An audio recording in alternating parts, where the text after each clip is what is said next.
Que faire? Alors, frères, quand vous vous réunissez, que tout se fasse pour l'édification, que les prophètes parlent deux ou trois et que les autres jugent, car vous pouvez tous prophétiser un à un, afin que tous apprennent et que tous soient exhortés. Et les esprits des prophètes sont soumis aux prophètes, car Dieu n'est pas un Dieu de désordre, mais de paix, comme dans toutes les assemblées des saints. 1 Corinthiens 14, 26-33. Nous avons déjà vu que le temps où Dieu communiquait de nouvelles révélations par des prophètes est terminé.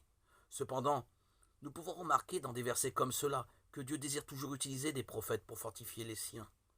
Nous avons ici la description d'une réunion pour l'édification ouverte à tous. Elle n'est pas organisée à l'avance, mais laissée à la direction du Saint-Esprit. Une telle réunion peut être une source de réelle bénédiction, si l'action de la chair ne prend pas la place du Saint-Esprit. L'Écriture pose quelques principes de base pour une telle réunion. Tous ceux qui se rassemblent peuvent avoir quelque chose sur le cœur. Cependant, l'assemblée de Dieu n'est pas un endroit où le désordre est autorisé.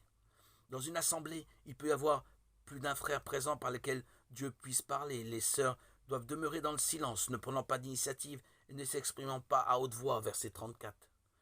Le parler en langue était strictement limité à deux ou trois, et chacun parlait à son tour. Les prophètes parlaient également l'un après l'autre et étaient restreints à deux ou trois, même si dans l'absolu ils pouvaient tous prophétiser un à un. Dieu sait que nous sommes limités dans notre capacité à assimiler quelque chose à un moment donné. Les autres, ceux que Dieu emploie également pour un tel service, sont responsables de juger et de s'assurer que tout est accompli avec ordre et piété et contribuent effectivement à l'édification.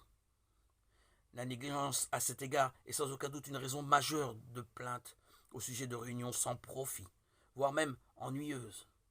L'Écriture nous recommande de nous aider l'un l'autre et d'être prêts à accepter l'aide d'autrui. Les prophètes ont une grande responsabilité.